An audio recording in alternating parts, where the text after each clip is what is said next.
Jerry Wilson was always the quiet one in class. Not shy exactly, but thoughtful. The kind of kid who looked like he was somewhere else when his teachers were talking.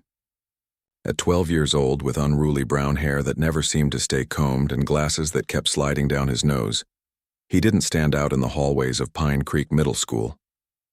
He wasn't particularly good at sports, didn't hang out with the popular kids, and never raised his hand to answer questions unless directly called upon. But there was something different about Jerry that most people at school failed to notice. While other students his age were obsessed with video games and social media, Jerry spent his free time watching university lectures online and reading books that would make most adults' heads spin. Physics, astronomy, advanced mathematics. These weren't just school subjects to him. They were doorways to understanding how the universe worked. "Jerry, your homework is on your desk, but your mind is clearly somewhere in outer space again," Ms. Thompson said one morning during homeroom. The other kids laughed, and Jerry's cheeks turned pink as he quickly pulled his attention back to the classroom. "Sorry," he mumbled, tucking away the dog-eared copy of A Brief History of Time he'd been reading under his desk. It was his third time through the book, and he was finally starting to understand some of the more complex ideas. What Ms. Thompson and the other teachers didn't realize was that Jerry wasn't daydreaming when his eyes went distant during class. He was actually thinking, really thinking about what they were teaching, connecting ideas in ways that went far beyond what appeared in their textbooks. The problem was that whenever Jerry tried to share these thoughts, nobody seemed to understand what he was talking about. After several embarrassing attempts in elementary school that led to confused stares from teachers and cruel laughter from classmates, he'd learned to keep his ideas to himself. "Mr. Wilson, perhaps you'd like to tell us why you aren't paying attention to today's lesson," Mr. Daniels, Jerry's science teacher, called out later that same day. The class had been discussing basic chemical reactions, something Jerry had read about years ago. Jerry straightened up in his chair. "I was paying attention, sir. Then perhaps you can tell the class what happens when we combine an acid and a base." Mr. Daniels crossed his arms, clearly expecting Jerry to be caught unprepared. "They neutralize each other," Jerry answered quickly. "The hydrogen ions from the acid combine with the hydroxide ions from the base to form water. Depending on the starting compounds, you also get a salt as a byproduct." Mr. Daniels narrowed his eyes. "Very good. Someone's been reading ahead." He turned back to the whiteboard, but then paused and turned around again. "Can you give us an example of such a reaction?" Jerry nodded. "When you mix vinegar and baking soda, the acetic acid in the vinegar reacts with sodium bicarbonate to produce water. Carbon dioxide, that's what makes the bubbles, and sodium acetate." The teacher's eyebrows rose slightly. Most students Jerry's age would simply say they fizz without understanding the underlying chemistry. "And can you write the chemical equation for that reaction?" Jerry hesitated. He knew the answer, but he also knew what happened when he showed too much knowledge. Last year, a teacher had accused him of cheating because his explanation of photosynthesis was too advanced for a sixth grader. After that humiliating experience, where his parents had been called in and Jerry had to explain that he spent weekends watching MIT OpenCourseware lectures because he found them interesting, he'd learned to hold back. But something about the way Mr. Daniels was looking at him, not with suspicion, but with genuine curiosity, made Jerry decide to take a chance. "CH3Cu plus NaHCO3 yields H2O plus CO2 plus CH3 Kona," he said, speaking quickly before he lost his nerve. A strange silence fell over the classroom. Mr. Daniels stared at him for a long moment before nodding slowly. "That's correct," he said, sounding surprised despite himself. "Very good, Jerry." After class, as Jerry was packing up his backpack, Mr. Daniels called him over to his desk. "Where did you learn about chemical equations?" The teacher asked. "We won't be covering that until next month." Jerry shifted uncomfortably from one foot to another. "I just read about it online," he said with a shrug, trying to make it sound like no big deal. "Chemistry is interesting." Mr. Daniels studied him for a moment. "You know, Jerry, there's a difference between memorizing facts and understanding concepts. Anyone can look up a chemical equation, but your explanation showed real comprehension." Jerry looked down at his scuffed sneakers. "Thank you, sir. Have you always been interested in science?" Jerry nodded, relaxing slightly. "Since I was little. My grandpa was an engineer, and he used to explain how things worked. After he died, I started looking things up myself. Mr. Daniels leaned back in his chair. You know, we have a science club that meets after school on Thursdays. You might enjoy it. I don't know.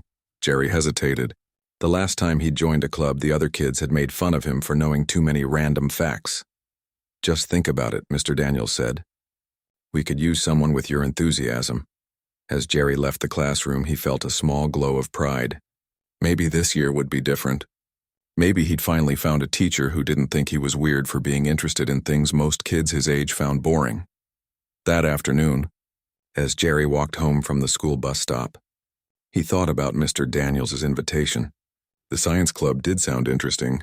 Maybe there would be other kids there who wouldn't mind if he talked about quantum mechanics or string theory. Jerry's thoughts were interrupted when he arrived home and found an unfamiliar car in the driveway.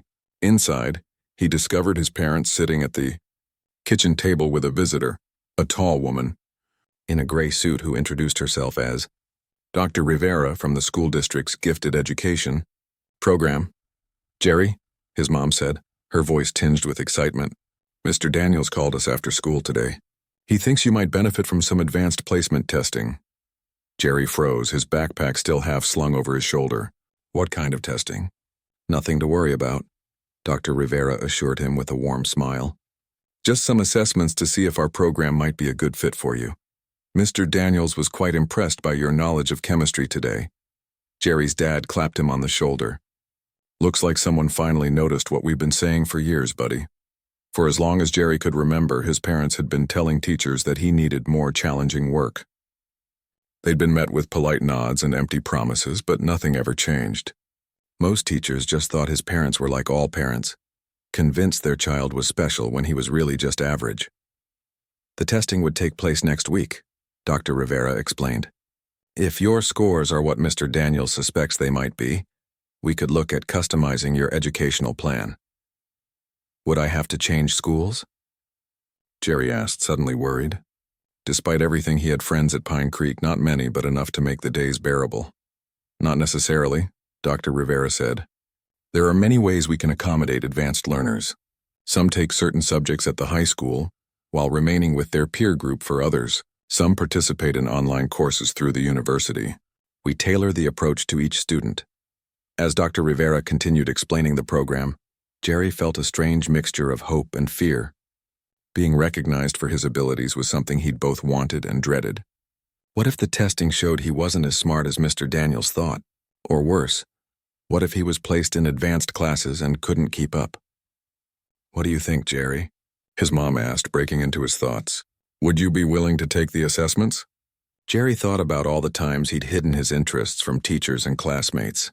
He thought about the books he read in secret and the online lectures he watched with headphones on so nobody would hear and ask questions. He thought about how it felt when Mr. Daniels actually listened to his explanation instead of dismissing it. Yeah, he said finally, I'll do it. What Jerry didn't know was that the testing would set off a chain of events that would bring him face to face with Principal Howard, a man known throughout the district for his skepticism about so-called gifted children, and for his impossible challenges designed to expose what he considered to be their limitations.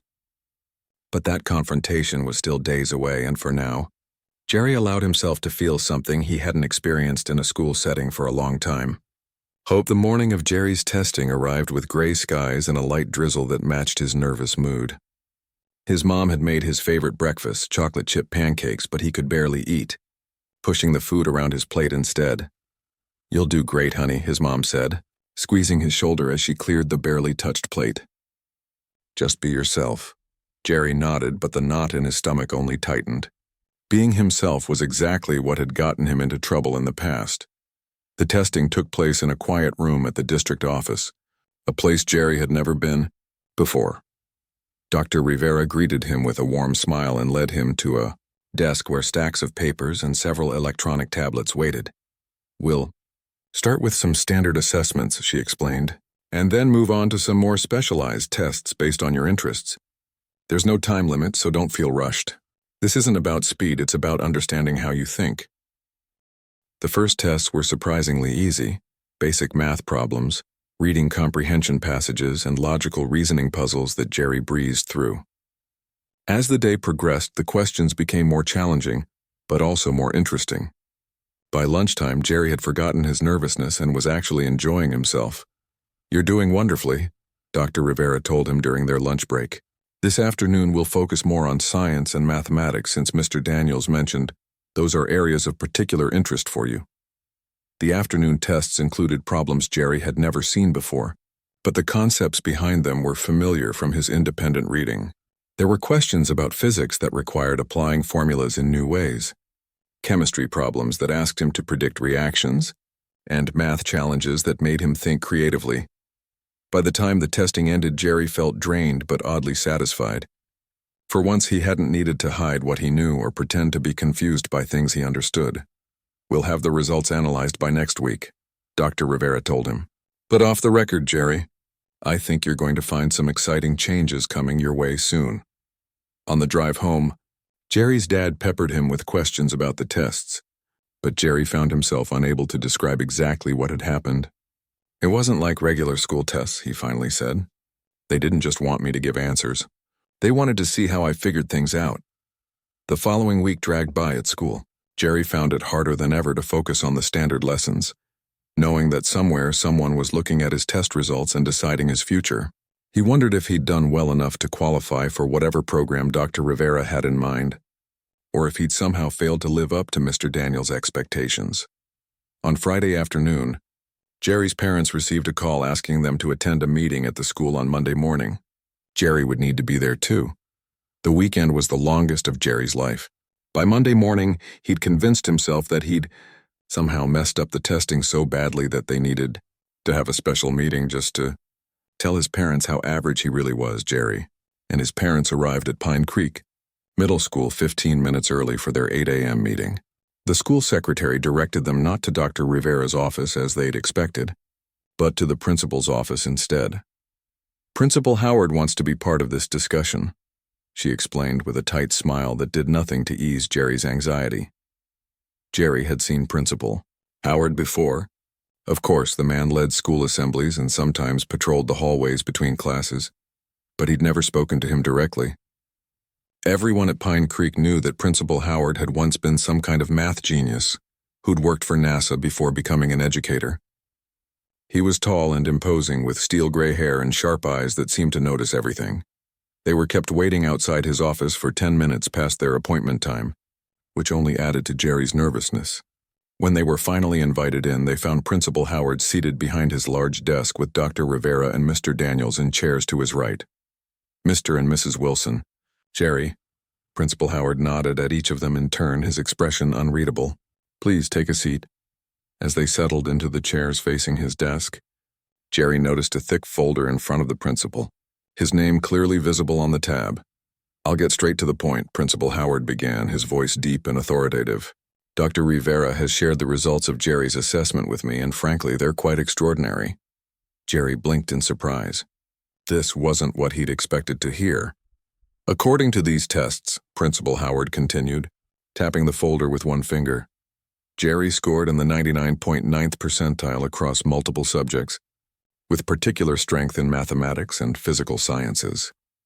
Jerry's parents exchanged glances, his mother's eyes shining with what looked suspiciously like tears. "What does that mean for Jerry's education?" his father asked. Principal Howard leaned back in his chair, studying Jerry with an intensity that made the boy want to shrink into his seat. "That's what we're here to discuss. Dr. Rivera has proposed an individualized education plan that would allow Jerry to take advanced courses in mathematics and science at the high school level while remaining here at Pine Creek for his other subjects." Dr. Rivera nodded enthusiastically. "We believe this would provide Jerry with the intellectual challenge he needs in his areas of strength, while still allowing him to develop socially with peers his own age." Jerry felt a surge of excitement at the thought of finally being able to learn at his own pace. But Principal Howard's next words dampened his enthusiasm. "However," the principal said, folding his hands on the desk, "I have some concerns about this arrangement." The room went quiet. Even Dr. Rivera looked surprised. "With all due respect, sir," Mr. Daniels began, "Jerry's test results clearly indicate—" Principal Howard held up a hand, silencing the science teacher. I'm well aware of what the tests indicate. Mr. Daniels, I've been in education for 25 years, and I've seen many students who test well but lack true understanding of advanced concepts. He turned his attention back to Jerry, who felt like a bug under a microscope. Standardized tests, even specialized ones like those administered by Dr. Rivera, can be misleading. Some children have exceptional memories or have been extensively coached by well-meaning parents. Jerry's father straightened in his chair. We haven't coached Jerry on anything. If anything, we've struggled to keep up with his interests. I'm not suggesting you have, Mr. Wilson, Principal Howard said smoothly. I'm simply pointing out that before we implement an unprecedented educational plan for a 12-year-old, we should be absolutely certain that he's genuinely ready for high school level work. Dr. Rivera frowned. The assessments were comprehensive, Principal Howard. They weren't designed to test memorization, but understanding and application of concepts. Even so, Principal Howard insisted, I'd like to conduct my own evaluation before signing off on this plan. Jerry's stomach dropped. Another test? One specifically designed by the intimidating man across the desk? What kind of evaluation? Jerry's mother asked, her voice taking on the protective edge Jerry recognized from parent-teacher conferences in the past. Nothing formal, Principal Howard assured her, though his smile didn't reach his eyes. Just a conversation with Jerry. I have a background in advanced mathematics and physics myself, as you may know. I'd like to gauge his understanding personally. Dr. Rivera and Mr. Daniels exchanged glances that Jerry couldn't interpret. When would this conversation take place? Jerry's father asked. No time like the present, Principal Howard replied. If you wouldn't mind waiting outside with Dr. Rivera and Mr. Daniels for about 15 minutes, I'd like to speak with Jerry alone. Jerry felt panic rising in his chest. Alone with Principal Howard? He shot a desperate look at his parents. His mother hesitated. I'm not sure that's necessary. It's standard procedure, Mrs. Wilson, Principal Howard said firmly. I speak with all students who are candidates for specialized programs. After a moment of tense silence, Jerry's father stood up. 15 minutes, he said, making it sound like both a concession and a warning. As the adults filed out of the office, Mr. Daniels gave Jerry an encouraging nod, and his mother squeezed his shoulder. Then the door closed, leaving Jerry alone with the principal. Principal Howard didn't speak immediately. He studied Jerry for what felt like an eternity before standing up and walking to the whiteboard mounted on the wall behind his desk. Do you know why I left NASA to become a school principal, Jerry? He asked, uncapping a black marker. Jerry shook his head, not trusting his voice. Because I believed that identifying and nurturing young minds was more important than anything I was doing there, Principal Howard said, beginning to write on the whiteboard. But over the years, I've learned that true giftedness is rare. Extremely rare. His hand moved quickly across the board, writing what Jerry recognized as a complex equation involving calculus and physics principles, the kind of thing he'd seen in the university lectures he watched online. Many well-meaning parents and teachers mistake good memorization for genuine understanding, Principal Howard continued, stepping back from the board to survey his work. They push children into advanced material before they're ready, which ultimately does more harm than good. He turned to face Jerry, the equation now fully visible behind him. So before I approve this individualized education plan, I need to see for myself what you're capable of. Not what you can recite or regurgitate, but what you truly understand. Jerry stared at the equation, his mind already beginning to process the variables and relationships it described.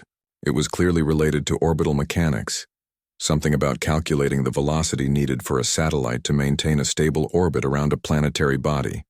So, Jerry Wilson, Principal Howard said, crossing his arms and leaning against his desk.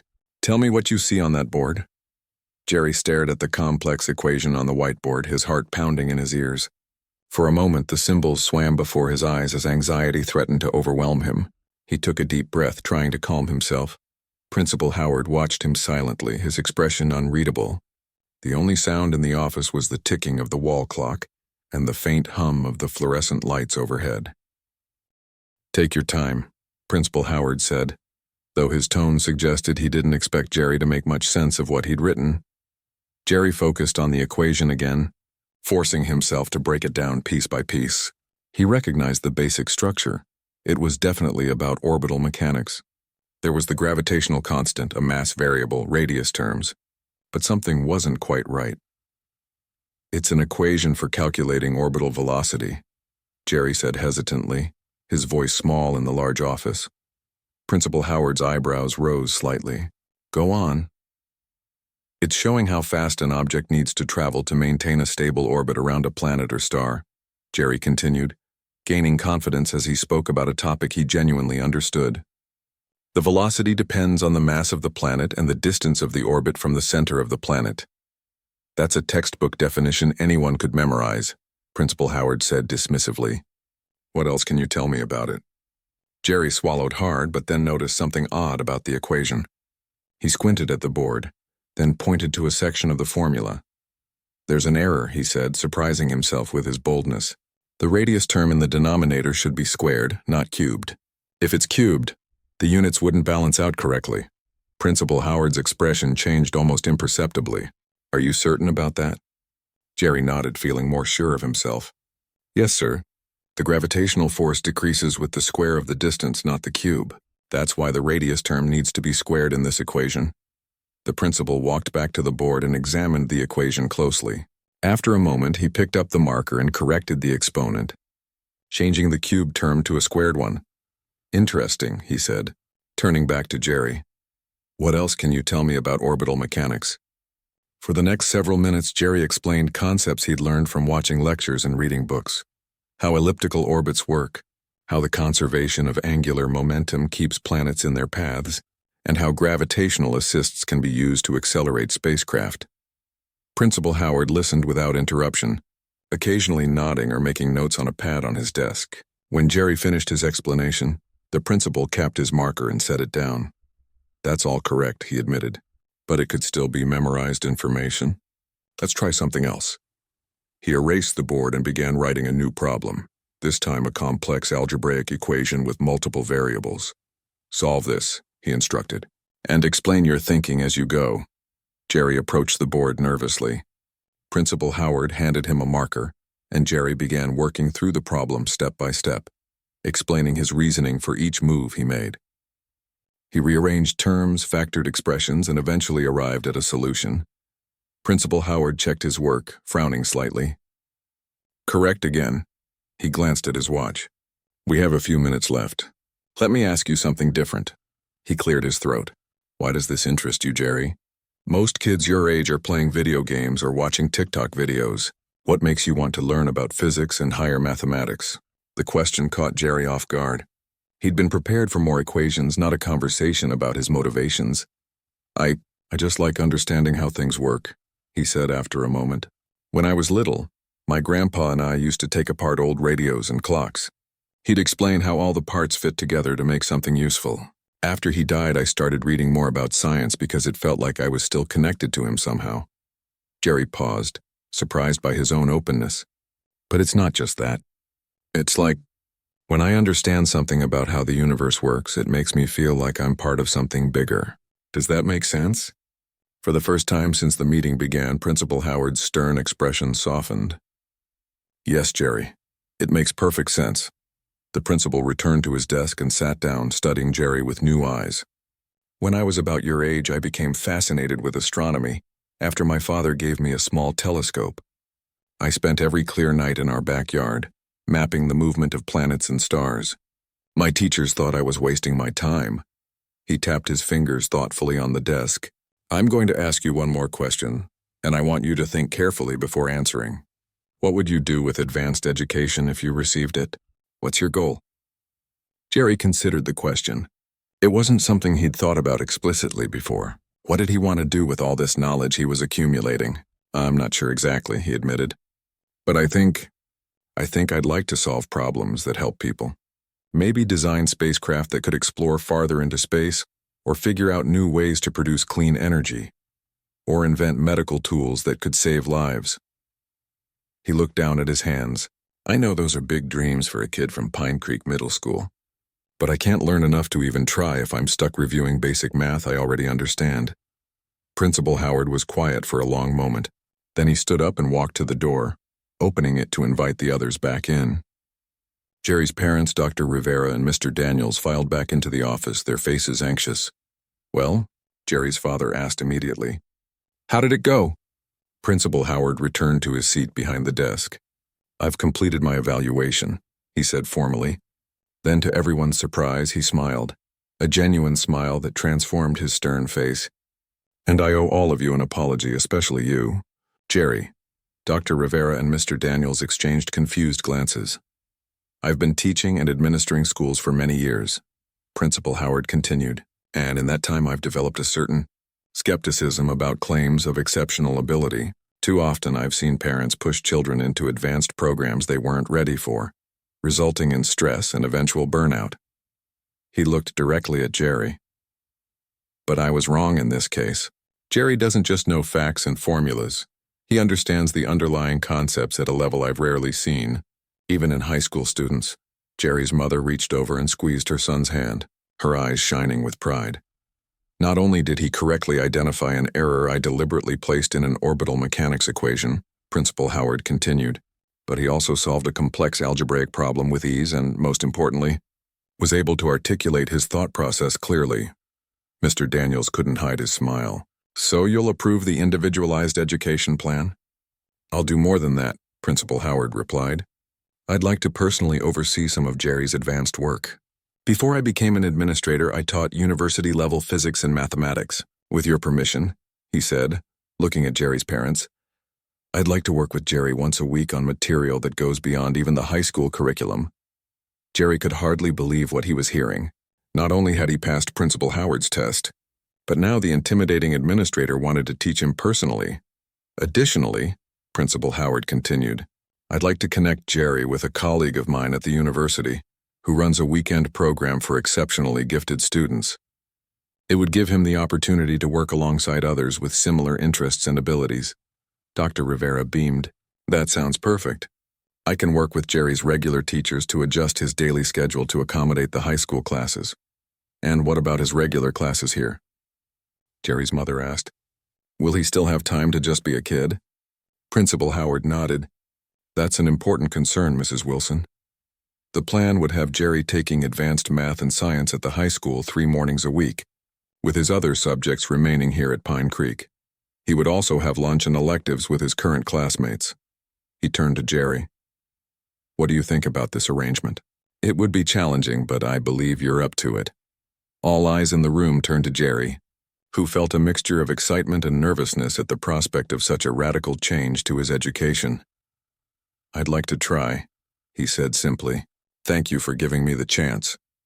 As the meeting concluded and the details of the plan were discussed, Jerry found himself thinking about how differently things had turned out than he'd expected. When he'd walked into Principal Howard's office, he'd been prepared for disappointment and rejection. Instead, he'd found someone who, once convinced, was willing to become his advocate and mentor. As they left the office, Mr. Daniels pulled Jerry aside in the hallway. "I knew you could do it," he said with a grin. "But I have to admit I was worried when I heard the principal wanted to test you himself." "He's famous for his impossible challenges," Jerry smiled. "It wasn't easy. But for once it felt good to show what I actually know instead of hiding."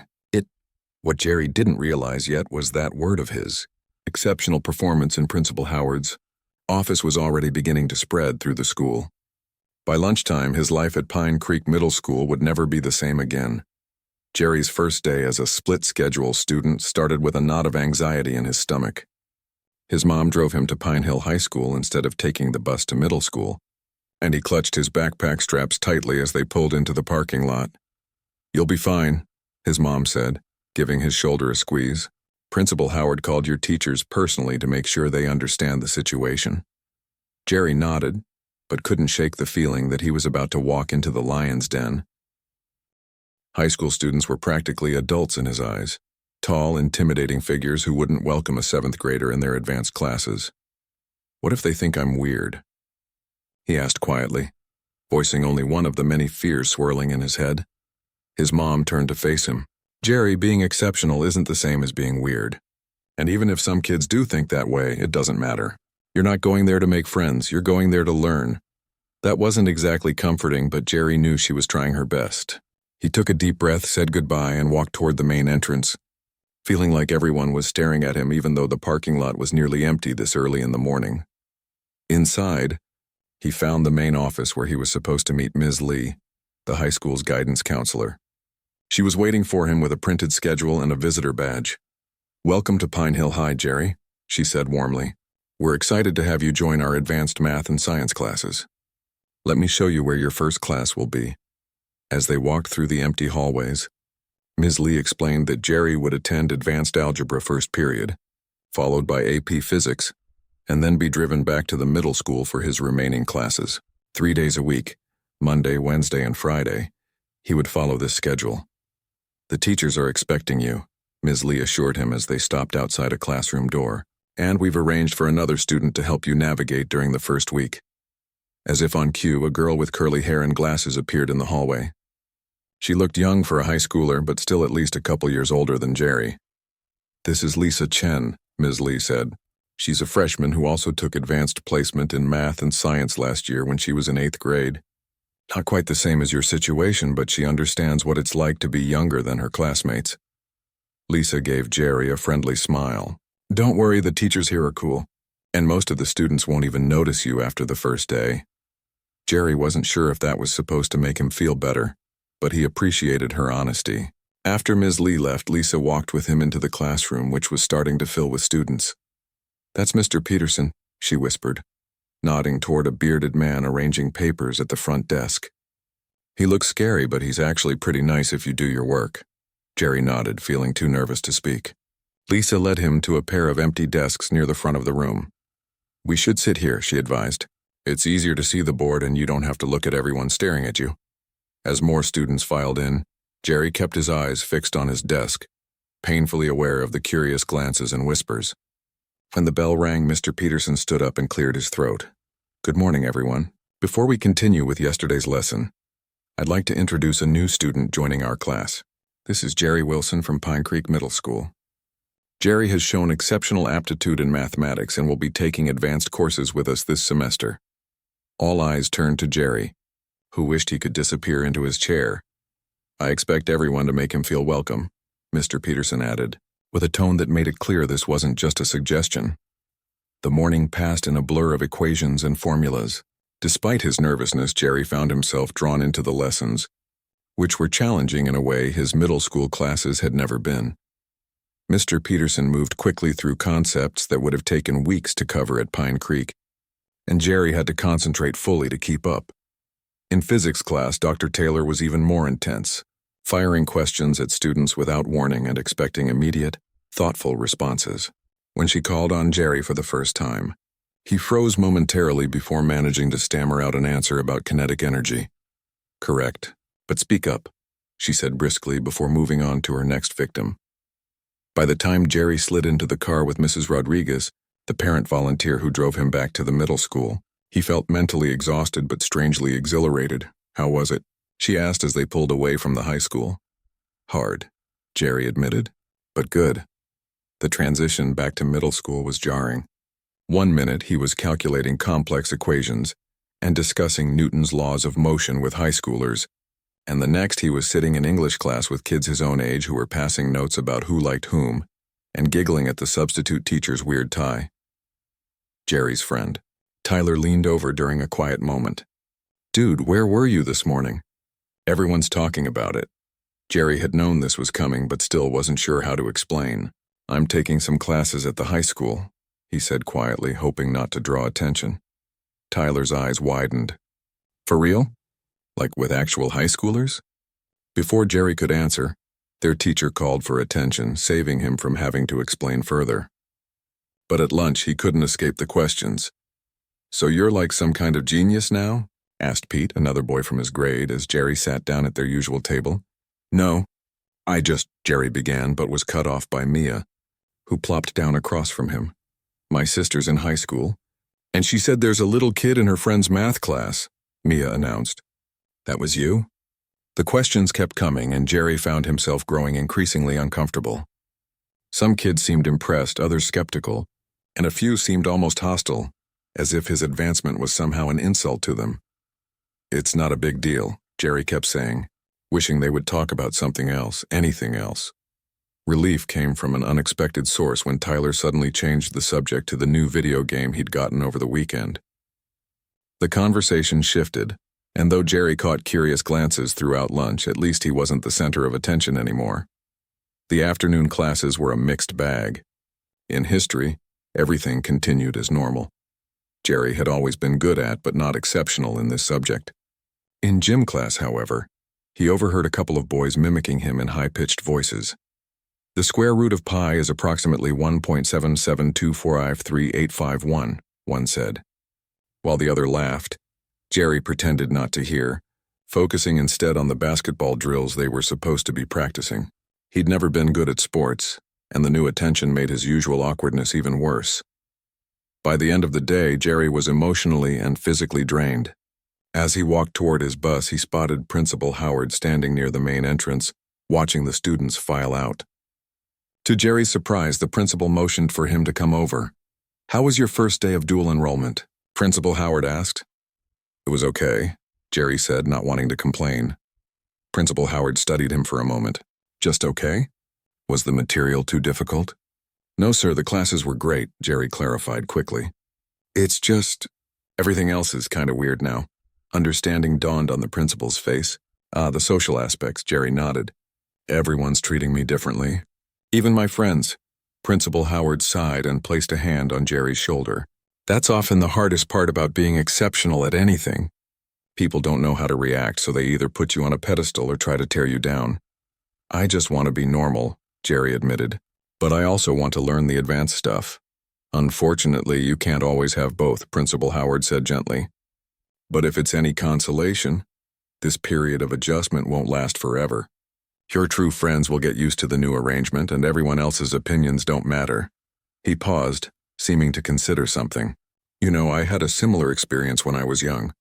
I skipped 2 grades and was always the smallest, youngest kid in class. It was difficult until I found a group of students who shared my interest in the school's science club." Jerry looked up, surprised to hear the stern principal sharing something so personal. "Which reminds me," Principal Howard continued, "the first meeting of our new Advanced Science and Mathematics Club is tomorrow after school. I'll be the faculty advisor, and I've invited students from both the middle and high schools who might benefit from the extra challenge. You should come." The idea of a club filled with others who might understand him was appealing. "I'll be there," Jerry promised. "Good. Room 112 right after last period." Principal Howard glanced at his watch. "You'd better hurry or you'll miss your bus." Jerry thanked him and jogged toward the bus loop, his spirits lifting slightly. Maybe tomorrow would be better. Maybe in this new club he'd find people who wouldn't think he was weird for being interested in things most kids his age found boring. As he climbed onto the bus, he spotted Tyler waving him over to an empty seat. Despite everything, his friend had saved him a spot just like always. "Hey," Tyler said as Jerry sat down. "So, is high school scary?" The simple question, asked with genuine curiosity rather than judgment, made Jerry smile. "A little," he admitted, "but not as scary as I thought it would be." As the bus pulled away from school, Jerry realized that while his life had definitely changed, maybe not everything had to be different. Maybe, just maybe, he could find a balance between challenging his mind and still being a normal kid. Or at least, normal enough. What Jerry didn't know was that the next day's science and mathematics club meeting would introduce him to people who would change his life forever and present him with a challenge bigger than anything Principal Howard had thrown at him so far. The next afternoon, Jerry stood outside room 112, hesitating before entering. Through the small window in the door, he could see several students already inside, arranging chairs in a circle. Some were middle schoolers he recognized, while others were high school students, including Lisa from his advanced algebra class. Taking a deep breath, he pushed the door open and stepped inside. "Jerry, glad you could make it," Principal Howard called from across the room where he was setting up a projector. "Find a seat anywhere. We'll be starting in a few minutes." Jerry chose an empty chair near Lisa, who gave him a friendly nod. As more students filed in, Jerry was surprised by the diversity of the group. There were about 15 kids in total, ranging from 6th graders to high school seniors. Some looked like typical smart kids with glasses and neat clothes, while others defied the stereotype entirely, like the tall boy with dyed blue hair and a skateboard tucked under his chair. When everyone was seated, Principal Howard moved to the center of the circle. "Welcome to the first meeting of our Advanced Science and Mathematics Club," he began. "I'm excited to see so many interested students from both schools. Let's start with quick introductions. Just your name, grade, and what you hope to get from this club." One by one, the students introduced themselves. There was Todd, a sophomore who wanted to build robots. May, an 8th grader fascinated by theoretical physics. Kevin, a senior applying to engineering schools. And many others with varying interests from astronomy to computer programming. When it was Jerry's turn, he swallowed hard. "I'm Jerry Wilson, 7th grade. I'm interested in, well, pretty much everything about how the universe works." A few people chuckled, but it was friendly laughter rather than mocking. After introductions, Principal Howard explained the club's purpose. "This isn't like your regular classes. There's no curriculum, no tests, and no grades. Instead, we'll work on projects, discuss advanced concepts, and most importantly, learn from each other." He gestured to several boxes stacked in the corner.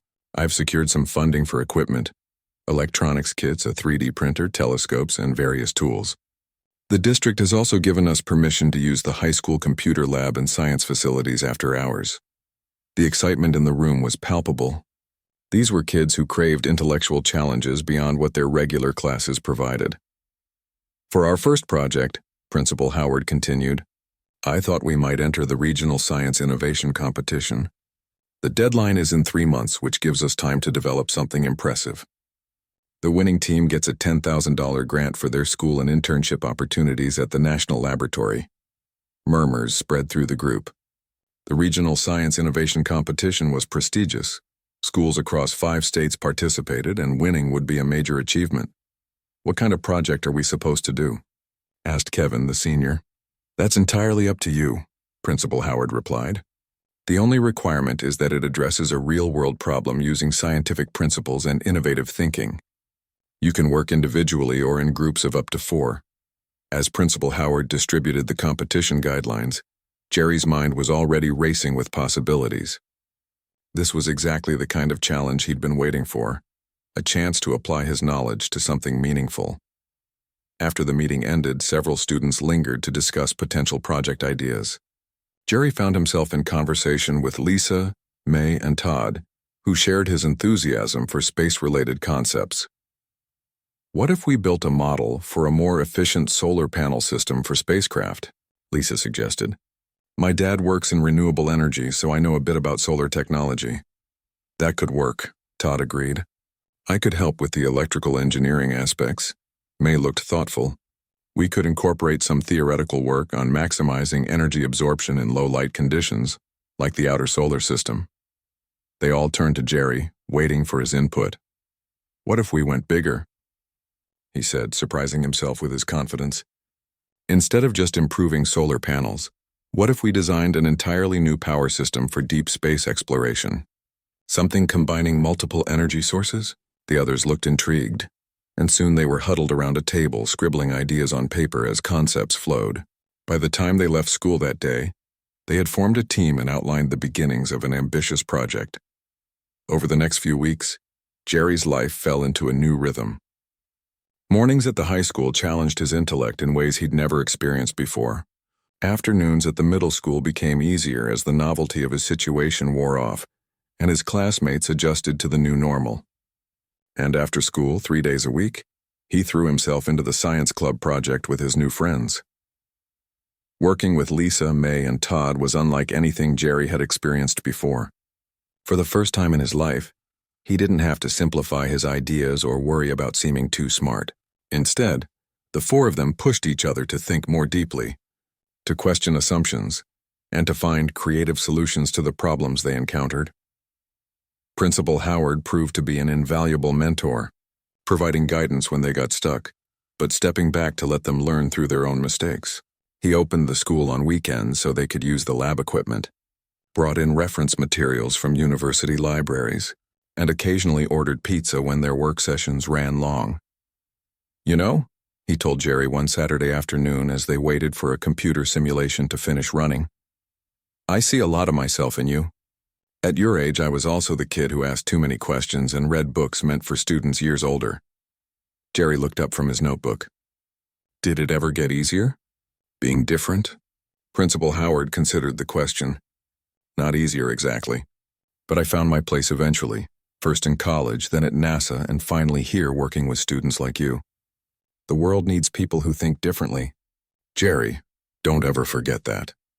As the competition deadline approached, their project evolved into something far more sophisticated than they had initially planned. They called it the Adaptive Multi-Source Energy System, AMEAS, a theoretical design for spacecraft that could switch between solar, radioisotope, and kinetic energy sources depending on mission conditions. The night before the submission deadline, the four teammates stayed late at school, finalizing their presentation and prototype demonstration. Principal Howard remained with them, offering encouragement and last-minute advice. Even if you don't win, he told them as they packed up their materials around midnight, what you've created here is remarkable. You should be proud. But secretly, Jerry hoped they would win, not for the prestige, but because victory would validate what Principal Howard had seen in him that day in his office. Real potential, not just memorized facts. The Regional Science Innovation Competition was held at the State University campus, a sprawling collection of imposing buildings that made Jerry feel even smaller than usual. Teams from dozens of schools had set up displays in the massive exhibition hall, many with elaborate demonstrations and professional-looking presentations. Look at all these projects, May whispered as they walked through the hall. Everyone here is so smart. So are we, Todd reminded her, though he also looked intimidated. They found their assigned booth and began setting up their display. Jerry's hands shook slightly as he arranged their visual aids and connected the prototype to a power source. Principal Howard, who had driven them to the competition, gave them encouraging thumbs up from across the room where chaperones were gathered. The judging process took several hours, with teams of experts circulating through the hall, stopping at each booth to ask questions and evaluate the projects. When the judges reached their booth, Jerry felt his heart racing. "Tell us about your project," said a stern-looking woman with a clipboard. Lisa began their rehearsed presentation, explaining the concept behind AMS, while Todd demonstrated the prototype. Me covered the theoretical principles, her voice growing stronger as she spoke about the physics involved. When it was Jerry's turn to explain the mathematical models they'd developed, he took a deep breath and launched into his section. The judges listened intently, occasionally asking probing questions that tested the limits of their knowledge. "Where did you get the idea for this variable adaptation algorithm?" one judge asked Jerry directly. "It was inspired by how certain bacteria adjust their metabolism based on environmental conditions," Jerry explained, finding his confidence as he spoke about the concept. "We thought spacecraft could use a similar approach to maximize efficiency." The judges exchanged impressed glances before moving on to the next booth. Hours later, all the teams gathered in the university auditorium for the awards ceremony. Jerry sat between May and Lisa, his leg bouncing nervously under his chair. Todd kept checking his watch while Principal Howard sat a few rows back with the other teachers, trying to look calm, but clearly as anxious as his students. The announcer began with honorable mentions and smaller category prizes. Each time a different school was called, Jerry felt a mixture of disappointment and relief. Maybe they hadn't won anything, but at least they hadn't lost yet. Finally, the announcer reached the grand prize, and the winner of this year's Regional Science Innovation Competition, receiving a $10,000 grant and internship opportunities at the National Laboratory, is. The pause seemed to stretch for an eternity. The team from Pine Creek Middle School and Pine Hill High School for their adaptive multi-source energy system. For a moment, Jerry couldn't process what he'd heard. Then Lisa grabbed his arm. May let out a small shriek, and Todd was pulling them all to their feet. Somehow they made their way to the stage, where they were handed an oversized check and medals on blue ribbons. Looking out at the audience, Jerry spotted Principal Howard, who was applauding with undisguised pride on his face. It was a far cry from the skeptical administrator who had doubted him months earlier. As they posed for photos, Jerry realized that winning wasn't just about proving himself. It was about finding where he belonged, not just as the smart kid who took high school classes, but as part of a team where everyone contributed their unique strengths. Later, as they celebrated with ice cream on the drive home, Principal Howard asked them what they planned to do next. "The national competition is in 6 months," Lisa pointed out. "We could refine our design and enter that. Or develop something entirely new," suggested Todd. Whatever we do, May added, we'll do it together. Jerry smiled, thinking about how much had changed since that nerve-wracking day in Principal Howard's office. He'd gone from hiding his abilities to embracing them, from feeling isolated to finding his people. You know, Principal Howard said, glancing at Jerry in the rearview mirror. I've been in education for 25 years, and I've learned that the most important lesson isn't in any textbook. It's learning to be yourself even when that's difficult. Jerry nodded, understanding exactly what he meant. The equation for success wasn't just about intelligence or knowledge, it was about courage, perseverance, and finding the right people who believed in you, even when you doubted yourself. And that was a lesson worth learning no matter how gifted you were.